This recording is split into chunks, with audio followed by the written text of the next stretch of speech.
नमस्कार दोस्तों। तो दोस्तों कैसे हैं आप सब। तो दोस्तों आप लोगों की तैयारी कैसी चल रही है। दोस्तों जैसा कि आप लोग जान रहे हैं कि रेलवे ग्रुप डी का एग्ज़ाम शुरू होने वाला है, तो आप लोग इसका तैयारी अच्छा से करते रहें। और आपके लिए स्पेशल इस एग्ज़ाम के लिए करंट अफेयर्स का क्वेश्चन और आपका स्पेशल जो है साइंस का क्वेश्चन हम ये स्टार्ट करने वाले हैं।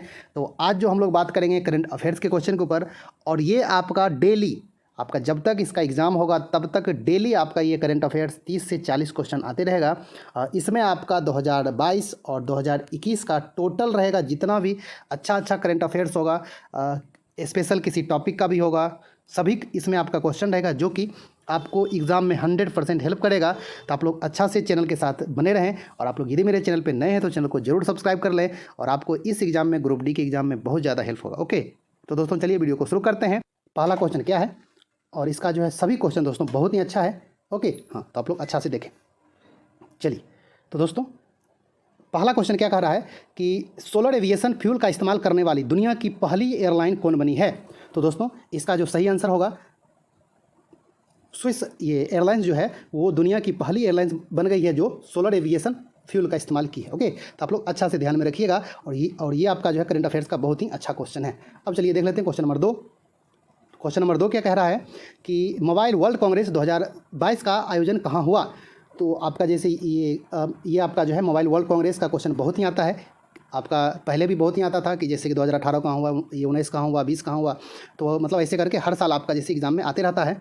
तो ये जो है 2022 वाला हो चुका है। कहाँ हुआ है, तो ये आपका जो है बार्सिलोना स्पेन में हुआ है। तो आप लोग अच्छा से ध्यान में रखिएगा। ओके चलिए अब देखें आगे। Question number 3। 3 नंबर क्या दोस्तों कि भारत की 23वीं महिला ग्रैंड मास्टर कौन बनी है। ये मतलब ये चेस में, शतरंज में जो होता है, ओके, मतलब जैसे कि ग्रैंड मास्टर बनती है तो ये जो है महिला बनी है। आप लोग जैसे कि पुरुष का नाम बहुत ही सुनते होंगे कि ये जो है मतलब 69वां पुरुष कौन बना, 70वां कौन बना। तो इसमें जो है महिला है। तो आप लोग अच्छा से ध्यान में रखिएगा कि केमी महिला है, आपका जो है 23वीं भारत की महिला है। तो इनका जो नाम क्या है, प्रियंका नुटक्की। ओके, तो आप लोग अच्छा से ध्यान में रखिएगा, ये जो भारत की 23वीं महिला ग्रैंड मास्टर बनी है। चलिए अगला देखें हम लोग। चौथा नंबर क्वेश्चन क्या है दोस्तों कि हाल ही में सीडेक द्वारा बनाई गई परम गंगा सुपर कंप्यूटर को कहाँ स्थापित किया गया है। तो जैसा कि आप लोग जानते हैं दोस्तों कि ये सीडेक के द्वारा सुपर कंप्यूटर बनाया जाता है। तो अभी मतलब जैसे हाल में बनाया गया है, इसका नाम क्या है, परम गंगा। और इसको कहाँ स्थापित किया गया है, तो इसको जो है IIT रुड़की में स्थापित किया गया। ओके, तो आप लोग अच्छा से ध्यान में रखिएगा। और ये सीडेक का पूर्ण रूप यदि आपसे पूछेगा तो सीडेक का पूर्ण रूप जो होता है centre for development of advanced computing. Okay, और इसका ये मुख्यालय कहाँ है, ये आपका कहाँ पे स्थित है संस्था, ये आपका जो है पुणे महाराष्ट्र में। ओके, आप लोग अच्छा से ध्यान में रखिएगा। चलिए अब देखें अगला। ये 5वां नंबर बहुत ही अच्छा क्वेश्चन है कि FATF, आप लोग जैसे न्यूज़ में बहुत सुनते होंगे है ना, कि पाकिस्तान पे बैन लगा दिया है। FATF मतलब जैसे इसमें रखा है जोन में, ग्रीन जोन जो है, येलो जोन है ना, आप लोग मतलब जैसे कि बहुत सारा सुनते होंगे। तो इसका एक मतलब अध्यक्ष बने हैं, ये जो है नया अध्यक्ष बने हैं FATF का। तो ये आपका नया अध्यक्ष कौन बने हैं, टी राजा कुमार बने हैं। और ये आपके कहाँ के रहने वाले हैं, तो ये जो है सिंगापुर के रहने वाले हैं। तो आप लोग अच्छा से ध्यान में रखिएगा। आपसे कहीं पूछे कि FATF के नया अध्यक्ष कौन बने हैं, तो ये जो है आपका जो राजा कुमार बने हैं, ये सिंगापुर के रहने वाले हैं। और FATF का पूर्ण रूप पूछे तो फाइनेंशियल एक्शन टास्क फोर्स इसका सही आंसर होगा। तो आप लोग ये भी अच्छा से ध्यान में रखिएगा। ओके हाँ, तो चलिए अब इसका थोड़ा सा देख लें कि ये आपका FATF जो किसके लिए काम करती है। तो ये जो है एंटी मनी लॉन्ड्रिंग और एंटी टेररिज्म के लिए ये काम करती है। जो देश जैसे मनी लॉन्ड्रिंग का और टेररिज्म का जो काम करता है, उसके अगेंस्ट ये फाइनेंशियल मतलब जैसे एक्शन जो है लेती है और जो है कुछ प्रतिबंध लगाती है। ओके, तो आप लोग अच्छा से ध्यान में रखिएगा। और इसका जो FATF का नया अध्यक्ष जो टी राजा कुमार। ओके चलिए अगला देखें। छठा नंबर क्या है दोस्तों कि हाल ही में किस देश ने सैन्य उपग्रह नूर 2 का सफल परीक्षण किया है।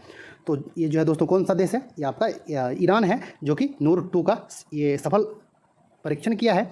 और ये आपका कौन किया है, तो ये मतलब जैसे IRGC किया है। इसका पूर्ण रूप क्या है, ये इस्लामिक रिवॉल्यूशनरी गार्ड कॉर्प्स है। ये आपका जो है ईरान की अंतरिक्ष संस्थान है। जैसे भारत का क्या है, इसरो। ओके, मतलब जैसे इंडिया का है इसरो, और मतलब उसी तरह आपका जो है ईरान का IRGC है। ओके, तो आप लोग अच्छा से ध्यान में रखिएगा। चलिए अगला देखें। 7वां नंबर क्या है दोस्तों, G7 कृषि मंत्रियों की बैठक की मेज़बानी कौन करेगा। तो इसका सही आंसर क्या होगा दोस्तों, ये आपका जो है जर्मनी होगा। और अभी ये G7 का बैठक भी अभी जो है चल रहा है, वो कहाँ पे, जर्मनी में चल रहा है, जहाँ पे प्रधानमंत्री मोदी वहाँ गए हैं। ओके, तो आप लोग अच्छा से ध्यान में रखिएगा। और आपसे ये भी पूछे कि G7 का बैठक कहाँ हुआ, तो वो जो है जर्मनी में हुआ है। ओके, हाँ चलिए 8वां नंबर क्या है कि ये गैर कामकाजी महिलाओं के लिए आमा योजना और छात्राओं के लिए वाहिनी योजना किस राज्य सरकार ने शुरू किया है? तो यह किसने किया है दोस्तों? तो ये आपका जो है सिक्किम शुरू किया है। तो आप लोग अच्छा से ध्यान में रखिएगा। आइए अब देखें हम लोग अगला क्वेश्चन नंबर 9 नंबर क्या है दोस्तों? मतलब हाउस वर्क इज वर्क योजना किस बैंक ने शुरू किया है? तो दोस्तों ये जो है कौन सा बैंक किया है शुरू आपका हाउस वर्क योजना? तो ये जो है एक्सिस बैंक शुरू किया है। तो आप लोग अच्छा से ध्यान में रखिएगा। ओके, ये जैसे कि योजना टाइप का भी आता है कि इस नाम से योजना कौन बैंक शुरू किया है। तो आपसे कहीं पूछे कि हाउस वर्क योजना किस बैंक ने शुरू किया है, तो एक्सिस बैंक इसका आंसर होगा। चलिए 10वां नंबर क्या है कि भगवान बुद्ध की शयन मुद्रा में सबसे लंबी प्रतिमा कहाँ बनाया जा रहा है? तो दोस्तों मतलब जैसे ये सोते हुए लेटे हुए है ना, ये भगवान बुद्ध की सबसे लंबी जो प्रतिमा आपका ये बिहार के बोध गया में बनाया जा रहा है। तो आप लोग अच्छा से ध्यान में रखिएगा। ओके, चलिए अगला देखें। ये 11 नंबर क्या है दोस्तों? अंतर्राष्ट्रीय क्रिकेट परिषद ICC के 2021 का सर्वश्रेष्ठ महिला क्रिकेटर का रासेल हेओय फ्लिंट ट्रॉफी किसे प्रदान किया गया?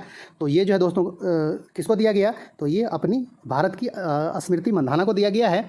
किसके लिए? तो ये जो है सर्वश्रेष्ठ महिला क्रिकेटर का अवार्ड दिया गया है। कौन सा अवार्ड मिलता है इसमें? आपका जो रासेल हेओय फ्लिंट ट्रॉफी मिलता है। ओके, तो आप लोग अच्छा से ध्यान में रखिएगा कि ICC के द्वारा सर्वश्रेष्ठ महिला क्रिकेटर के लिए रासेल हेओय फ्लिंट ट्रॉफी दिया जाता है, जो कि ये जो है 2021 के लिए किसको मिला है? तो ये जो है स्मृति मंधाना को मिला है, और ये जो है 2022 में दिया गया। ओके, तो आप लोग अच्छा से ध्यान में रखिएगा। चलिए अगला देखें क्वेश्चन नंबर 12। और ये सब क्वेश्चन आपका जो बहुत ही ज़्यादा टॉप क्वेश्चन है, और इस टाइप का क्वेश्चन ही एग्जाम में आते हैं। चलिए 12 नंबर क्या है? अंतर्राष्ट्रीय क्रिकेट परिषद के 2021 का सर्वश्रेष्ठ पुरुष क्रिकेटर, वो आपका जो 11 नंबर क्या था? महिला क्रिकेटर। और ये कौन सा है? पुरुष क्रिकेटर का कौन सा अवार्ड दिया जाता है? गैरी सोबर्स ट्रॉफी दिया जाता है। और ये इस बार किसको मिला है? ये पाकिस्तान को, ये पाकिस्तान के आपका कौन है? शाहीन अफरीदी को मिला है। मतलब महिला में ये इंडिया को और पुरुष में पाकिस्तान को। तो आप लोग अच्छा से ध्यान में रखिएगा। ओके, महिला के लिए हेओय फ्लिंट ट्रॉफी और पुरुष के लिए गैरी सोबर्स ट्रॉफी। ओके, चलिए अगला देखें क्वेश्चन नंबर 13। ये 13 नंबर क्या है कि ICC के वर्ष 2021 के सर्वश्रेष्ठ उदीयमान खिलाड़ी पुरस्कार, यानी कि ये emerging player of the year main, मतलब जैसे पुरुष में किसे दिया गया है? तो ये आपका जानेमन मलान को मिला है। ये आपका कहाँ के हैं? दक्षिण अफ्रीका के खिलाड़ी हैं। ओके, तो आप लोग अच्छा से ध्यान में रखिएगा कि ये emerging player of the year पुरुष में किसको मिला है? तो ये जो है आपका ये जानेमन मलान को मिला है। ओके, अब चलिए देख लेते हैं महिला में किसको मिला। तो ये जैसे महिला में देख रहे हैं कि emerging player of the year का अवार्ड ये आपका जो फातिमा सना को मिला है, पाकिस्तान की। ओके, हाँ, और आपसे ये भी पूछता है कि ये फातिमा सना कहाँ की है, जानेमन मलान कहाँ का है? तो आप लोग अच्छा से ध्यान में रखिएगा, देश का नाम भी। ओके, हाँ, चलिए अगला देख लें क्वेश्चन नंबर 15 नंबर क्या है दोस्तों कि ICC के वर्ष 2021 का सर्वश्रेष्ठ ये आपका है वनडे का है ना, ये आपका जो है ODI cricketer of the year का ये महिला में किसे मिला है? तो ये आपका जो है लीजेल ली को मिला है। ये कहाँ की है? दक्षिण अफ्रीका की है। तो आप लोग अच्छा से ध्यान में रखिएगा। आपसे कहीं भी ये पूछे कि ये मतलब एक दिवसीय खिलाड़ी में सर्वश्रेष्ठ खिलाड़ी का बार किसे मिला, तो ये जो है लीजेल ली को। ओके, चलिए अगला देखें क्वेश्चन नंबर 16। और यही आपका जो है सेम क्वेश्चन है, पुरुष में सर्वश्रेष्ठ वनडे खिलाड़ी का अवार्ड पुरुष में किसे मिला है? तो ये आपका जो है पाकिस्तान का बाबर आजम को मिला है। ओके, तो आप लोग अच्छा से ध्यान में रखिएगा। ओके, ये सभी क्वेश्चन आपका जो बहुत ही इंपॉर्टेंट है। चलिए अगला देखें क्वेश्चन नंबर 17। आपका 17 नंबर क्या है कि भारत का सर्वोच्च नागरिक सम्मान पुरस्कार कौन है? तो जैसा कि आप लोग जान रहे हैं भारत रत्न है ना। तो आप लोग अच्छा से ध्यान में रखिएगा। और ये इसलिए दिए हैं कि आपसे जैसे ये पूछ दे दूसरा तीसरा चौथा, तो आप लोग अच्छा से ध्यान में रखें।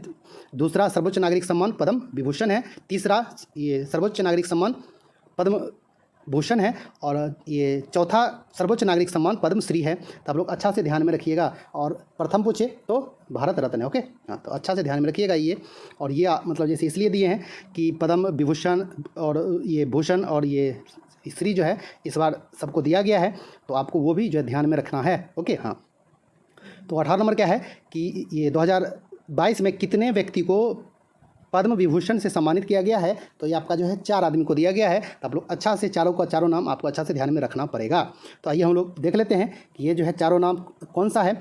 तो ये पहला जो है वो ये सुश्री प्रभा अत्रे हैं। इनको जो है कला के क्षेत्र में मिला है और ये आपका जो है किस राज्य से आते हैं, तो ये जो है महाराष्ट्र से आते हैं। तो अच्छा से ध्यान में रखिएगा। दूसरे जो व्यक्ति हैं वो आपका जो है श्री राधेश्याम खेमका हैं और मतलब इनकी जो है मृत्यु हो चुकी है। इनको जो है मरणोपरांत मिला है। किस ये क्षेत्र में मिला है, तो ये जो है साहित्य और शिक्षा के क्षेत्र में मिला है और ये उत्तर प्रदेश से आते हैं। ओके, अब आइए ये तीसरे जो हैं वो आपका जो है श्री कल्याण सिंह हैं। इनको भी मरणोपरांत दिया गया है और किस क्षेत्र में दिया गया है, तो ये आपका जो है पब्लिक अफेयर्स के क्षेत्र में दिया गया है और ये उत्तर प्रदेश से आते हैं। और चौथे जो हैं वो आपका जनरल बिपिन रावत हैं। इनको भी मरणोपरांत दिया गया है और इनको किस क्षेत्र में दिया गया है, तो ये जो है सिविल सर्विस के क्षेत्र में दिया गया है और ये उत्तराखंड से आते हैं। तो ये जो है चारों नाम आप लोग अच्छा से ध्यान में रखिएगा। इस 4 में से 3 को उपरांत जो है दिया गया है और एक ही आदमी इसमें से आपका जो है अभी मतलब जीवित हैं, वो सुश्री प्रभा अत्रे हैं महाराष्ट्र में। तो आपसे ये भी पूछे कि 4 में से कितने आदमी को मरणोपरांत दिया गया है, तो 3 आदमी को आप लोग अच्छा से ध्यान में रखिएगा। ओके, चलिए अगला देखें। क्वेश्चन नंबर 19 कि कितने व्यक्ति को पद्म भूषण दिया गया है, तो 17 आदमी को दिया गया है। पद्म ये विभूषण कितने को दिया गया था, 4 को, और भूषण कितने को दिया गया, 17 को। ओके, तो आप लोग जो नंबर भी याद रखिएगा और एग्जाम में नंबर भी पूछता है। ओके, अब आपसे कहीं पूछ दे कि पद्मश्री कितने को दिया गया, तो 107 को, यानी कि आपका जो 4, 17 और 107 आप लोग अच्छा से ध्यान में रखिएगा। तो इस 17 में जो भी इंपॉर्टेंट होगा आपको जो है वो भी करवा देंगे और 107 में भी ये मतलब जो लगेगा एक इम्पोर्टेंट है आपको वो भी करवा देंगे ज़्यादा से ज़्यादा। तो आप लोग जो ध्यान में रखिएगा। ओके, आइए अब जो देख लें अगला, ये 21 नंबर। आपका 21 नंबर क्या है कि मैकएफी एंटीवायरस सॉफ्टवेयर के संस्थापक कौन थे जिनका निधन हो गया, तो ये आपका कौन थे दोस्तों, तो ये जो है जॉन डेविड मैकेफी थे जिनका निधन हो गया और ये एंटीवायरस जो सॉफ्टवेयर का ये स्थापना किए थे, बनाए थे और उसका सॉफ्टवेयर का क्या नाम था, मैकएफी। जो ये जो लैपटॉप चलाते होंगे, कंप्यूटर जानते होंगे, उनको इस मतलब एंटीवायरस सॉफ्टवेयर के बारे में पता होगा, मैकएफी के बारे में। ओके, आपका जो बहुत ही चर्चित एंटीवायरस सॉफ्टवेयर है। ओके, चलिए अब देखें अगला आपका क्या है, 22 नंबर क्या है दोस्तों, किस बैंक ने आरोग्यम हेल्थ केयर बिजनेस लोन शुरू किया है, तो दोस्तों इस बैंक का नाम क्या है, स्टेट बैंक ऑफ इंडिया, जो कि आरोग्यम हेल्थ केयर बिजनेस लोन सेवा शुरू किया है। तो आप लोग अच्छा से ध्यान में रखिएगा। ओके, चलिए अगला देखें। ये 23 नंबर कि दिल्ली सरकार ने दिल्ली खेल विश्वविद्यालय के प्रथम कुलपति किसे नियुक्त किया गया है, और आप मतलब ऐसे भी कह सकते हैं कि प्रथम महिला कुलपति कौन बनी है ये दिल्ली खेल विश्वविद्यालय का, तो वो आपका जो है कर्नव मल्लेश्वरी बनी है। इनका नाम अच्छा से आप लोग जो है ध्यान में रखिएगा। ये आपका भारतोल्लक है इंडिया के और ये एग्जाम में बहुत ही क्वेश्चन आता है कि कर्नव मल्लेश्वरी का संबंध किस खेल से है, तो ये भारतोल्लक है ना। तो आप लोग अच्छा से ध्यान में रखिएगा। चलिए अगला देखें। ये 24 नंबर कि किस राज्य सरकार ने मुख्यमंत्री कोविड-19 परिवार आर्थिक सहायता योजना शुरू किया है, तो ये आपका जो है दिल्ली सरकार शुरू किया है। ओके, तो आप लोग अच्छा से ध्यान में रखिएगा। दिल्ली सरकार मतलब ये आम आदमी पार्टी का जो सरकार है वो। ओके, चलिए ये आपका जो क्वेश्चन नंबर 25 क्या है कि रेबीज मुक्त होने वाला देश का पहला राज्य कौन बना, तो ये जो है पहला राज्य कौन बन गया है दोस्तों, आपका छोटा सा राज्य गोवा। ओके, तो अच्छा से ध्यान में रखिएगा। ये आपका जो है बहुत ही इंपॉर्टेंट क्वेश्चन है। चलिए अगला देखें। 26 नंबर क्या है दोस्तों, मंगोलिया का सर्वोच्च नागरिक सम्मान the order of polar star किस भारतीय को दिया गया है, तो ये आपका किनको दिया गया है, RK सब्रवाल को दिया गया है। ये अभी क्या है, तो ये जो है इंजीनियरिंग इंडिया लिमिटेड के अध्यक्ष हैं। तो आप लोग अच्छा से ध्यान में रखिएगा कि दी ऑर्डर ऑफ पोलर स्टार किस भारतीय को दिया गया, तो RK सब्रवाल को दिया गया। ओके, चलिए अगला देख लें। ये 27 नंबर क्या दोस्तों, विदेशी कामगारों के लिए दुनिया का सबसे महंगा शहर कौन बना, तो ये जो है दुनिया का सबसे महंगा शहर कौन बन गया है विदेशी के लिए, तो ये आपका जो है अशगाबाद है। और ये अशगाबाद कहाँ है, तो ये तुर्कमेनिस्तान की राजधानी है। तो आप लोग अच्छा से ध्यान में रखिएगा। ओके, चलिए देख लें 28 नंबर क्वेश्चन। 28 नंबर क्वेश्चन क्या है दोस्तों कि व्हाट्सएप ने भारत में अपने भुगतान प्रमुख किसे नियुक्त किया है, तो जो है दोस्तों व्हाट्सएप भारत में अपने भुगतान प्रमुख किसे नियुक्त किया है, तो ये जो है मनीष महात्मे को नियुक्त किया है। तो आप लोग अच्छा से ध्यान में रखिएगा। चलिए अगला देख लें 29 नंबर। ये 29 नंबर क्या है दोस्तों, गोल्डन राइस को रोपण की मंजूरी देने वाला प्रथम देश कौन बना है, तो ये आपका जो है दुनिया का प्रथम देश है दोस्तों जो कि गोल्डन राइस को रोपण की मंजूरी दिया है। ये कौन देश है, आपका जो फिलीपींस। आप लोग अच्छा से ध्यान में रखिएगा। ओके, चलिए अगला देख लें। ये क्वेश्चन नंबर 30। ये 30 नंबर क्या है दोस्तों कि कौन सा देश दुनिया का सबसे बड़ा ये तैरता हुआ सौर ऊर्जा प्लांट स्थापित कर रहा है, तो दोस्तों ये जो है कौन सा देश है, ये आपका इंडोनेशिया है, जो कि दुनिया का सबसे बड़ा तैरता हुआ सौर ऊर्जा प्लांट स्थापित कर रहा है। तो दोस्तों ये आपका जो है बहुत इंपॉर्टेंट क्वेश्चन है, आप लोग अच्छा से रखिएगा याद कि इंडोनेशिया जो है दुनिया का सबसे बड़ा तैरता हुआ सौर ऊर्जा प्लांट स्थापित कर रहा है। और इंडोनेशिया अपना जो है मतलब राजधानी भी जो चेंज कर रहा है, मतलब पहले आपका जो है जकार्ता था इसका, अब जो है कालीमंतन हो रहा है ना। तो आप लोग अच्छा से ध्यान में रखिएगा। और ये सभी का सभी क्वेश्चन जो है बहुत ही ज़्यादा इंपॉर्टेंट है, एग्जाम तक देखते रहिए, आपको बहुत ज़्यादा हेल्प होगा। ओके, तो दोस्तों मिलते हैं एक अच्छा सा नई वीडियो में, तब तक के लिए धन्यवाद, नमस्कार।